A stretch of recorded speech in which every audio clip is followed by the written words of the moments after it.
Ladies and gentlemen, welcome to a special interview at Fit Summit's Leadership Circle with Tony de Leede, one of the world's most renowned fitness and wellness thought leaders and entrepreneurs. Tony has a 35-year career spanning the multitude of sectors that now fit into the fitness and well-being ecosystem, from managing clubs and gyms to wellness facilities and retreats, now into corporate wellness and franchising. Tony truly has done it all, and it's great to have him here. We're going to spend the next 30 minutes or so just diving into a number of interesting topics that are emerging, not just throughout this pandemic, but of course over the past few years with the current fitness and wellness landscape. Tony, many thanks for joining us here today. 35-year career in this industry and keep going. How does this pandemic, this up and down roller coaster of a year, how does it match with what you've seen across your career? Well, thank you, Ross, for firstly for inviting me. And I just one small correction. Would you believe this year, 2021, it's actually 40 years. So I started my first fitness business in Atlanta, Georgia, a little business called Australian Bodyworks in 1981. So, God, the big 4-0. Most of your audience most probably isn't even 40 years old, I would think, but I've been doing this shit for a long time. Anyway, look, interesting. You know, as I've spent a lot of time looking out the window, as you tend to do when you get a bit older, and I think about the future, which I've always done, but then I also look back to the past. And when we had the last pandemic, which was in the beginning of the 1900s, in 1919, we had something called the Spanish flu, and which killed about 50 or 60 million people around the world. And that's when the population was a hell of a lot smaller, far more devastating. It was followed very rapidly by what was called the Roaring Twenties. And I believe we are in the same place. As we get past this and we embrace what people are calling the new normal, we are going to see the Roaring Twenties again in the year 2020, 100 years on. You know, things that obviously have changed is, of course, the whole digital evolution, revolution, whatever you call it, the focus on life, the focus on who we are, what we are. People have been reflecting, as some people a year ago now thought the world may be coming to an end, which I think we all went through periods of, this is really devastating. Will our business recover? Will our lives recover? And very rapidly, things started turning. Now, depending on which country, of course, we're blessed in Australia that we have had very little effect from COVID, certainly as it relates to the US or Europe. But really the focus on living a better life and what does that look like for you? So that's my big takeaway for, the future, I guess. Now, 40 years, Tony, you've led businesses, you've started businesses, you've grown teams, you've grown businesses. What are your thoughts in terms of looking at this from a leadership perspective? Obviously, people have skill sets when they're coming into a leadership position. Are these skill sets having to be refined now in this post-COVID era? What do you think leadership looks like? And what do you think people have to look at when they're developing these leadership skills? Look, I believe that, again, all of us, whether it be people who lead businesses, people who work in businesses, are now more focused on what is important in life. And, this thing called balance, for instance, we live in a hard charging, hard moving, fast moving, stressful world. I mean, mental illness is obviously rampant right now. There's so many things, and maybe it was there before, but it's come to the surface. It's now, more, let me say, accepted. Certainly all of us, including me, have been a bit more forthcoming with things in our lives that have impacted our lives. And I think when you share these things, whether it be with your own family, your own community, even sometimes with your employees and your team, it makes you more real. So I think, the important thing that I think we've all come to realize is it's not about he who dies with the most toys wins, which a lot of people may have thought. It's not about, it's about growing together and winning together. And if you do, and if you can get involved in a business opportunity or a lifestyle opportunity and you involve other people and concept of, you know, giving people a piece of the action, you know, which I've done all my life. I think it's more important than ever that if you ask people to have an ownership mentality, we'll give them a piece of the ownership, you know, and let them grow with you. And if you want to keep good people with you, handcuff them with golden handcuffs by giving them a piece of the action, you know. And I've done that, and I think it's more relevant than ever that you have to share with those who help you grow, because again, you don't need to die with the most toys. You don't need to be the richest person in the graveyard, you know. So I think people are reevaluating how they lead their communities, and community is an interesting word. In younger generations, it's a tribe, but it's all the same thing. It's how do you balance out the work and the lifestyle piece, you know, as we are in this hybrid working model now, or the hybrid exercise model. It's in work, it's what do you do in your office downtown, wherever that was, versus what do you do at home, or what do you do in a third space. Same with exercise. What do you do in a, and I know we're going to touch on that, the concept of bricks and mortar versus digital. Will digital replace it? Absolutely not. Will it enhance it and supplement it? 100%. So, but you know, as far as leadership, it's just a more real world. It's a gentler world, I guess. You know, if that's the right word. Now, part of the job of being a leader is, of course, growing these businesses and ultimately trying to sell them. Hopefully, yes. on to better stewardship and better custodians to lead them into new growth, Tony. You've had the experience of not only growing businesses, but selling them. And a lot of people don't have that experience yet in their career. No. They may be responsible for brands, but haven't gone through that sale process.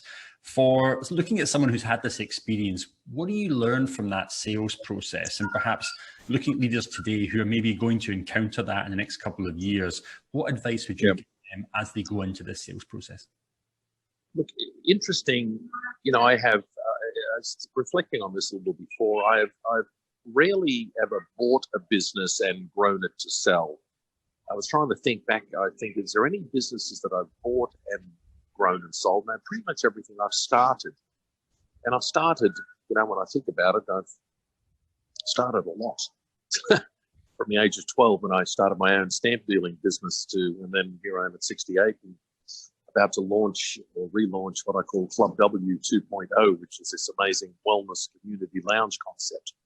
But as I've sold businesses, I've always had an interesting concept in, is there a deal after the deal? And what I mean by that is, even when I sold my fitness business this past year, February a year ago, I sold most of my clubs. But I carved out things, you know, had to sign up for a non-compete, but I signed up a non-compete in that strict fitness area. Not part of my non-compete was the wellness area. So to me, that's the deal after the deal. You know, in previous deals, when I sold Fitness First, for instance, I kept the Active Media Group, which was a part of Fitness First, or when I retired. So I could go through the whole list, but we don't have time. So if you are selling, and of course, timing with selling, how do you maximize value? And sometimes you get the timing right, sometimes you don't. Sometimes by fortuitous, you know, a year ago or February a year ago when COVID wasn't real, I sold my business. At the time, it didn't seem like a really good deal. Today, it seems like an amazing deal because 1 year on, we've gone through a lot of crap. So, you know, and what represents value in these deals? So I guess when you look at selling, unless you plan to actively just hang up your boots and go fishing or play golf, but if you're still planning on being around, and I get a lot of grief from my wife, and she keeps saying, why do you keep wanting to do deals after deals now that you're 68? And I said, because I don't like golf and I don't like fishing. So, I mean, what gets me excited is another deal. So, you know, and that's what juices me up, and that's what keeps me, you know, waking up excited and happy. So if you can always figure out a deal after a deal, and again, and there's so many different versions of that, I think that's a good takeaway for people if they're selling. Now, we're seeing lots more deals happening in the marketplace in the last couple of years across fitness and wellness, Tony. There seems to be a lot of capital now swirling around the marketplace, and especially when it comes to the likes of fitness technology and wellness technology. Where do you see investment flowing to? What are the drivers behind that? And perhaps, again, speaking from an investor yourself, what do you think investors are looking for these days? Look, that's a fascinating question, which is a struggle to answer, because as I look at different brands and different technology brands and different brands attempting to be hybrid brands, and it blows my mind how tech, let's use that amazing brand called Peloton. How the hell are they worth $48 billion? You take every publicly listed health club company on the planet and put them all together, including Planet Fitness in the US and Lifetime Family Fitness, and in Europe, Basic Fit, across the planet. You put every publicly listed company together, health club company, and they come nowhere near the value of $48 billion. So how does a company like Peloton come out of 7 years ago starting to today being worth that much? Now, will that be a bubble that might burst? So hard to tell. Like many years ago when Facebook went public, a lot of people said, oh, they've got this massive valuation with zero profit. And I believe Peloton, I don't know if they're turning a profit now. I think they have just recently started turning a profit because their subscription base is huge. And that's where they retain, as investors will look at, growth. Now, what does growth look like? Whether you can grow lots of clubs, and let's look at in Australia, like F45 launched also 6 or 7 years ago and have grown to what they've grown to today, and and still continue selling franchises. Yet as recently as this morning, I met with a local guy here who's very much got his finger on the pulse of these functional training brands, and he said, Tony, and he rattled off a few that they're already up at 30 and 40 and 50, and his sense is that the F45 brand is starting to get a little bit, I don't want to use the word stale, because I still do F45 myself because it's very convenient, but it has been changing. So, oh, geez, I'm getting interrupted by an old fart. Sorry. That's what happens when you're sitting in a Fitness First. I apologize to the audience. That's an 80-year-old friend of mine. Anyway, I won't even go there. Talking about a deal after the deal. This guy's a classic. But he just stuck his finger in my ear. So I got distracted for a second. I apologize to everybody. So, look, what kind of clubs are, or what kind of things are the future or the investment? Where are investors looking? They are getting educated now, somewhat to the rapid evolution. They are, I think, investing in blue sky technology. And if you come up with something that you think, here's a market, it's not being catered to properly. Here's what I think we have as a company, whether it be the next version of, let's call it an F45. Are there versions of, is there an improvement on, let's call it Planet Fitness? I mean, in the US, you got many versions of budget that have expanded it. Or do you go to the blue sky and say, here's something that has never ever been done before? Listen, about 12 years ago, when we all had something called a BlackBerry, all we wanted was a better BlackBerry. And then this guy came along and invented this thing. Now, would anybody have ever predicted this? No. When you ask an audience, what do you want? All they wanted was a better BlackBerry or a better Nokia. They didn't think about something that had 1,000 bits of music inside it, plus a flashlight, plus every other thing, plus a heart rate, a heart counter, a step counter, and all the other things you get in your device. So if you can approach in the lifestyle business, the wellness fitness business, approach it differently. And what does that look like? I mean, we have our version of what it looks like in the wellness space with Wellness Solutions, but there's lots of other things. So, but yes, to your question about investors, there is more money sloshing around the world than there has ever been. And one of the top investments that they're looking at is what I broadly call lifestyle investments. And that covers a lot of different areas, but certainly the industry we're in, fitness, lifestyle, well-being, gym, training, all those words, it's more relevant than ever, because it is, when you talk about number one, what's important for the future, your focus on your life, on your personal life and the lives of those around you. Now, we've saw so much investment, Tony, going into technology. It almost takes your focus away from some of these bricks and mortar businesses, the businesses that have really been responsible for building this industry. As we can move forward next couple of years, what are your thoughts on investing into bricks and mortar businesses themselves? Look, I think it'll still be there. You know, we used the word hybrid before. I think if you don't have some kind of a hybrid model, you will struggle. But really, you know, we've talked in the past about high touch, high tech. You know, I think the word touch is still important, and high tech is becoming more so. So when you go to, say, an F45, we'll use that as an example, or a Fitness First, like I'm sitting in right now, people still, and the guy who just stuck his finger in my ear, you know, he still wants to be around people. Yes, he does digital and people do it at home, but at the end of the day, it's a very, very small percentage of the population that don't like people. You know, so you've got to be around people. So whether it's in a fitness environment or restaurant, you know, do you want to eat home every night of the week? No, you don't. You know, do you want to go out once or twice a week? Absolutely you do. You want to go to the movie? You can have every movie on your TV at home, but you still want to go out for the experience. You know, it's all about experiential stuff, and you don't get the experience sitting at home watching it on your digital device. You've got to go into an environment, and it has to be with other people. So I think the bricks and mortar will never go away. But how will it flex and change?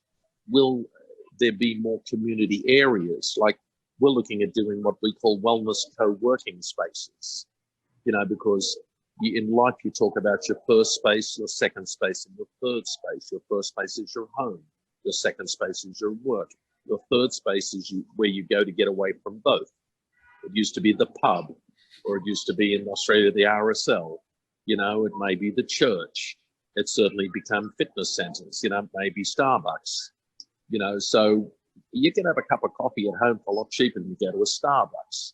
But you go to the Starbucks to be in a lounge, to maybe talk on the phone, to just be around other people. You don't have to touch the other people or talk to them. It's just nice to be out of your home space. So back to the club, I don't think bricks and mortar will ever go away. They'll just morph and change to, I think, be a bit more lifestyle. And the blending of fitness and wellness is fascinating right now. How many clubs are putting in these things called recovery areas or wellness areas, and what does that look like? And it looks like 100 different things, maybe 1,000. So, but it's a very exciting time, more exciting, I think, than ever.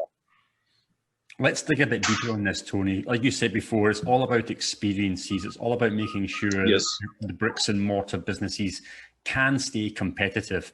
How do you think they have to perhaps either remodel their business, either remodel the design, the facilities, the experiences? What do you think maybe are some of the things they'll focus on in the next couple of years to make sure they are getting the people in the doors they want to get? Well, look, depending on your audience. Now, there are a couple of interesting facts. One is that just about everybody between the ages of, say, 18 and 25, 30, as it relates to an activity, it's not do you do something, it's where do you go and what do you do? And if you don't do anything, it's like, oh, something wrong with you because don't you do some kind of activity, exercise, workout, gym or whatever? So that market is, every year there's more and more kids turning 18, 19, 20 who are joining some kind of activity because that's part of life. It's kind of like having a digital device. If you don't do something, you're sort of considered a bit different. Then at the other end of the spectrum, you've got the baby boomer. In this country and most countries around the world, there are nearly as many people turning 55 as there are turning 25. Now, a lot of people don't know that. And the 55-year-olds didn't generally grow up with gyms. Fitness First didn't exist when I grew up. They did have, you know, when I grew up, the YMCAs were barely beginning. You know, I've been in business 40 years. Life Fitness, which was the first cardio equipment manufacturer, had not begun yet. Most of the brands that are on the planet today didn't exist back then. But a lot of people who were born during that period are now looking at how do I age better? And it's not about being fit, it's about aging well. It's about living another 20 years well and not having to be hobbling around on a pair of crutches or with a or whatever. So when you look at, I guess, the markets that are out there and how do they change, can you cater to both sides? Difficult. I don't think a 25-year-old and a 55-year-old. Look, there's exceptions. I mean, I still, at the age of 68, I still go and do F45 and I'm very comfortable, but I'm like 1% because I've been doing it for 40 years. And I still teach body pump, which I believe a little bit, not much. But but the vast majority of people my age wouldn't go to an F40, most of the clubs today. Now, yes, they're going to Planets, and there are some companies with their no judgments are successfully getting a portion of that market. But again, this market generally responds to the word wellness, well-being, mindfulness much more than they respond to gym, fitness, cardio, intensity, free weights. It's not that they don't want to do it, but it intimidates them. So when you look at how do you remodel, like I went yesterday or 2 days ago to a club in Brisbane called Function Well, and they've blended fitness, and they have the different fitness, but they have a whole recovery wellness area that is somewhat separate, and you can have a separate membership to that. So is there a model in the future where you literally have a club under the one roof that shares some common amenities that possibly might have two entrances, and one is for the 55 and older wellness seeking population versus the 45 and younger, that really are still into their fitness and want to do spinning and high intensity and body pump and body attack and all those kind of things, whereas my age generally they don't. So again, there's no one right answer. If you want to focus on that younger generation, that's fine, because that's a massive market that is growing every day as people are turning 18 or whatever the age is that you can join your club. It might be 16, it might be 18. There's also every day masses of the population turning 55.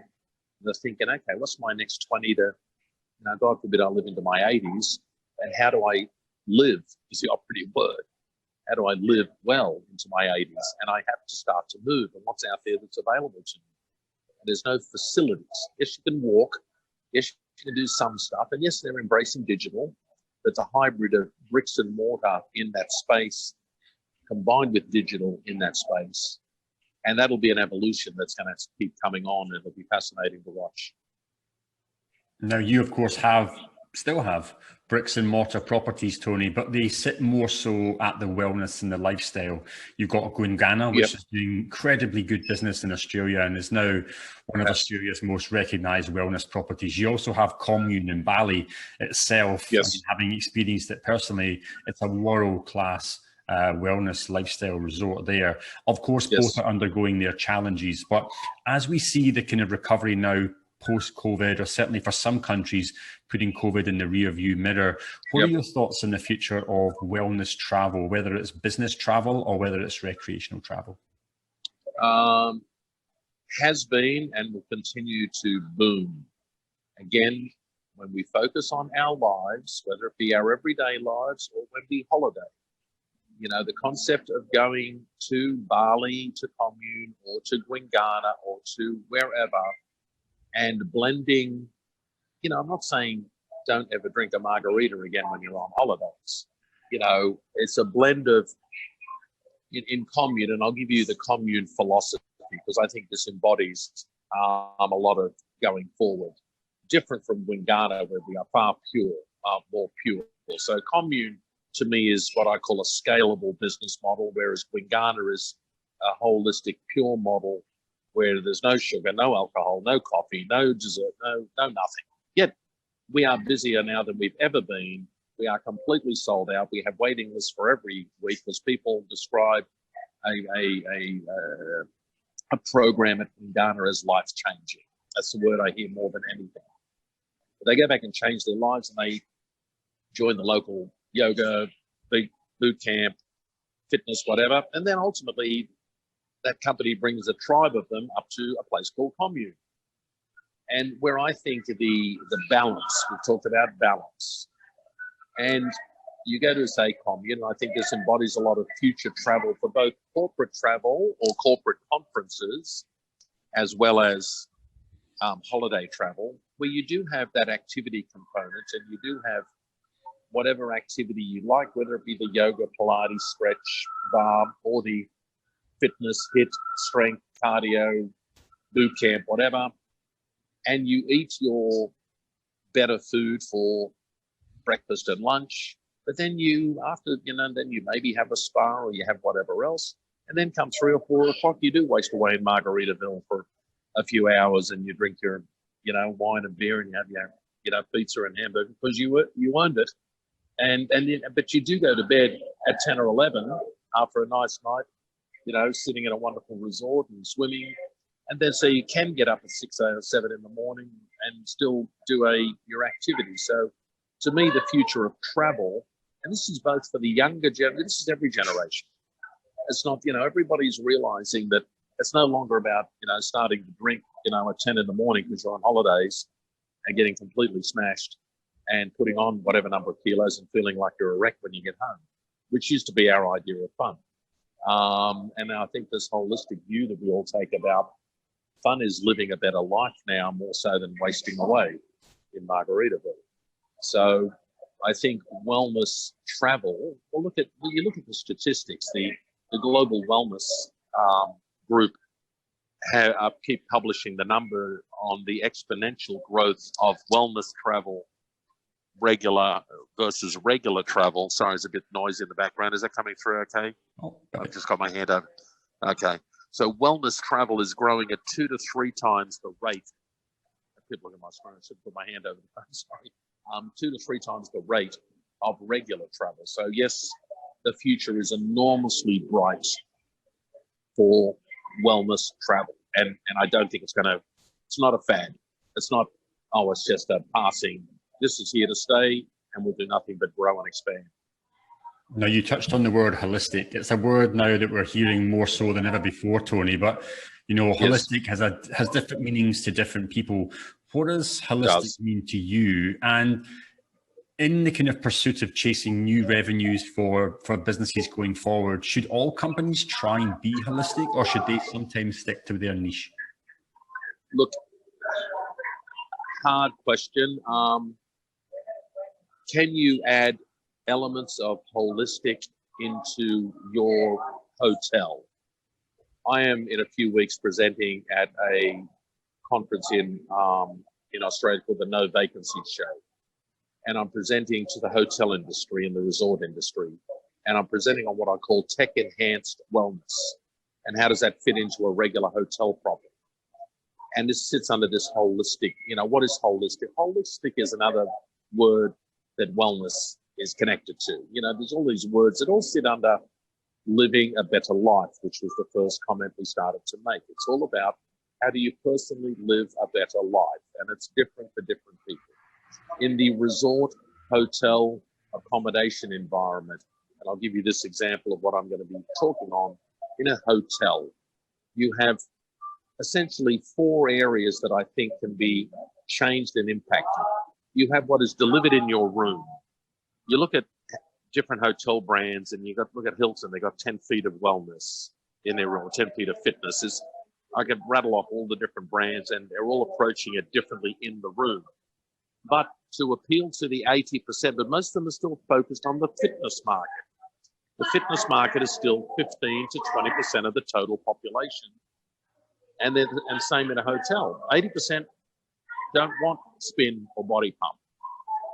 And traditionally in their fitness centers, they have free weights and strength and they're built for fitness people. And in the rooms, they have fitness content. I'm saying do shorter content, do wellness. And again, whether it be a live instructor or we do a lot of the digital again, if you go into a hotel room and you switch on your remote, yes, you can watch the news, the sports, the movies. But if you had 2 brands on there called Move and Mind, and they happen to be brands we have, but it's different types of movement or different types of mindfulness, that's in the room. You could duplicate the same thing in the fitness center, put a screen up where you'd have live people and have on-demand movement and mindfulness content. Then you switch to the conference area. conference rooms are now becoming a bit more redundant because people aren't using them as much, because this interesting thing called Zoom, which we are on right now, is replacing it partially. So if you had 10 conference rooms, convert one of them into a wellness break room, or the other 8 rooms that you're still using, so people can take wellness breaks that sit on a screen, breathing, meditation, stretch, and that runs constantly. So the other 8 rooms that are having conferences, so you take one of your rooms out and use, and then put in some of these wellness pods, which again is something we do some things with. And then of course, finally the spa in a hotel. Hands-on treatments are now, firstly, it's hard to find good therapists as it is finding good instructors. And also a lot of people don't want to be touched quite as much anymore because they're a bit fearful. And there's a lot of what I call tech-enhanced wellness in spa environment, where you could put a breathing meditation chair or a recovery chair with an infrared sauna. And we do this at Wingana now, by the way. We have a yin room and a yang room. Now, we still have 30 rooms where we have regular treatments. We've taken 2 of our 36 rooms out and done tech-enhanced wellness and charged less than half the price. But commercially, Wingana or the hotel makes just as much or more money without the hassle of dealing with these things called people. Oh, did I say that too loud? But, you know, if you have the people element, there's like personal training versus just doing your own thing in a club. You know, a lot of people just say, no, I'm doing my own treadmill and bike and I'll do my own strength. This tech-enhanced wellness is no people. It's wellness that's delivered by, you know, infrared saunas, chairs, with meditation, with breathing, with the audio, with the smell, with the visual, the lights, a beautiful environment, a great experience that's enhanced by tech. Now, we've got our view on it. There's lots of different views on it. So, you know, it's a rapidly changing and moving marketplace. Like you say, it's not about replacing experiences, it's about optimizing the addition of new experiences, Tony. And this could be a good chance for us to maybe pivot onto corporate wellness. You know, you've touched on this across this interview, leading a better life. We all want to do this as individuals, but now we have to make sure as employees, we have to, employers, we have to give this opportunity to our employees. Will this pandemic finally be the catalyst where corporates are really resourcing employee well-being and employee health initiatives? Is this the catalyst for real change? Yep. Well, let me use, again, examples here in Australia. 2 of the largest development corporations in Australia, one is called Stocklands and the other one is called Lendlease. I think Lendlease is a global company. Stocklands is an Australian company. We have, in the past 2 weeks, installed in Stockland's headquarters in Sydney something called the Stockland's Wellness Lounge. Now, and their intent was and is that they want to, number one, entice their people to come back to the office a bit more. They realise that their team members, they want their team members to feel good about Stockland's. And as we've been testing it, we actually just officially launched this past week, would you believe? And the feedback I'm getting from our team members who have been there just to get it all started is Stockland's employees are now saying, wow, this is amazing what Stockland's is now doing for us. They really do care a bit more because it's been very hard driving and very, you know, yes, half days for us is 12 hours. You've just got to pick which 12 hours that is. You know, it's, they've been pushing hard to the employees, but now that Stocklands and Lendlease is now doing this as well. We've been talking to them. They're looking at their new projects and saying, actually, all the focus has been on fitness, which is the small demographic. How do we provide the tools of wellness? So yes, corporations are, and we're having a lot of interesting conversations with all kinds of corporations on what our version of wellness looks like. Because again, there are many different versions. But, you know, the concept again of the wellness break. You know, we've trademarked a new word called the Wello. 20 years ago around Australia, we used to have these breaks and they were called smokos, the smoking break.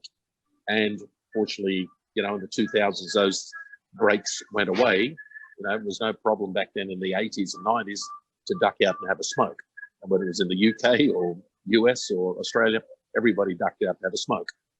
And of course it went away, but the concept of the break is more relevant than ever, you know, but there's not a good reason. So we've introduced a wellness break, which we call the Wello.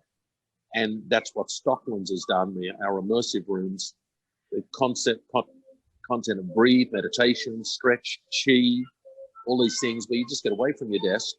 And when a good corporate employer provides that to their team, the team really feel good about it because they know it's important. And then they can also take it home on their devices. You know, if you have a platform of content, which we do, these corporations and Stocklands, for instance, their 2,000 employees all have access now to our 700 pieces of content that they can watch on the train, on the plane, at home, flick it up to their TV, and it becomes an ecosystem, you know, of wellness that a corporation can deliver. So I guess that's our example of it. You know, I'm sure there's lots of other interesting examples of how corporations are just taking care of their team members better, which it's about time. Now, in about 2 years or 3 years, Wellness Solutions, the company you own, Tony, that overlooks all of these corporate wellness solutions, has made such progress in the marketplace. I mean, congratulations. Yep. And really, well done for you and the team on flying that flag, on developing new ideas for corporate wellness. What lies ahead for Wellness Solutions as a company? Where are you going? What are maybe some milestones on the horizon you're trying to reach for? Look for us, one of my many things in life has been, I always try and begin with the end in mind. 5, 6 years ago, actually, most of the time I've been in the fitness business, I've also always been conscious of the other 80% that would never indulge in what I call traditional fitness, particularly the aging ones. I've always had a view of how do I get to that demographic. And I've had a number of different things and concepts that I've developed over the years. But to me, this massive bulge of population, who, by the way, happen to control 80% of the wealth, and they will spend their wealth to protect their health as they age. And what does that look like? Everything from cosmetics, spending, whether it be Botox or facelifts or laser or whatever. So on the female side and the male side. So that's how you look, but you also have to figure out how do you enhance how you feel. And that's all the stuff on the inside. So the end game for me with Wellness Solutions is this concept of Club W. Now, we launched it a few years ago, trialed it. Would you believe just this past week, we signed our Wellness Club W 2.0. We will be opening in July. This particular one will be approximately 500 square meters or 5,000 square feet. Will include a wellness lounge, what I call a wellness collective, and a wellness co-working. Now, we are approaching co-working from a membership perspective versus a rent a desk or rent a space or rent a small office perspective. And we'll have some of that as well, but we're looking at things a little differently, which all my life I've shaken the tree and looked at it differently and tried to remodel it or break it. And, there's a concept that says if it ain't broke, break it. Some people say if it ain't break, leave it alone. I say, no, if it ain't broke, break it. And let's try and figure out how to do it better. That's what this guy did. He broke it and made it better. So he didn't literally break it. But anyway, so yes, our end game is this franchise model. We will be the first, I think, true wellness community franchise that will have a lot of moving parts, which I won't bore you with all that. But it's quite, and I'm enormously excited. We now have finally signed up the next level or the next version, which will be open by mid-July. So that's kind of my, next milestone, I guess, before I get too old and maybe decide I do want to take up golf or something. I don't know. I doubt it, though. Well, look, you've got so many exciting things ahead of you, Tony, which is testament to your joy of still being in this industry and playing a major role on it. Yep. One final question, and we'll close this out. Yes. Pandemic will soon be behind us. I think we've endured in 24 months, much sooner for other countries. This will be in the rearview mirror. Crystal ball in hand, what excites you most about tomorrow's marketplace? Look, I think as we started, we talked about what I call the roaring 20s, and I believe that will be the case. So I think on the backs of people readjusting their view on what's important, which is how we live and how we treat people around us. I think the realization that we are all one tribe, big tribe in the world, and how can we have it be more enjoyable? How can we de-stress, stress, anxiety, pressure, are all these things that have just blown up in the last, tech has not made our lives easier. It's made our lives far more fast moving and far more challenging. I do believe that, let's call it wellness breaks. And whether it be a vacation holiday, 1 week wellness break in Bali, or whether it be small 5 and 10 minute wellness breaks in your office or in your home or in your life, where you take a breath, the concept of meditation, all these things are booming and they will continue to boom. And it's where and how will these things be delivered? And it's a combination of digital, it's a combination of bricks and mortar, and it will shift and morph and change. And, the wellness ecosystem, as I think you, refer to, it will look like a lot of different things, just like fitness has evolved, that little thing called a life cycle, that piece of kit 40 years ago, 38 years ago, was when Augie Nieto, I think in 1982 or 3, launched the first ever piece of cardio equipment.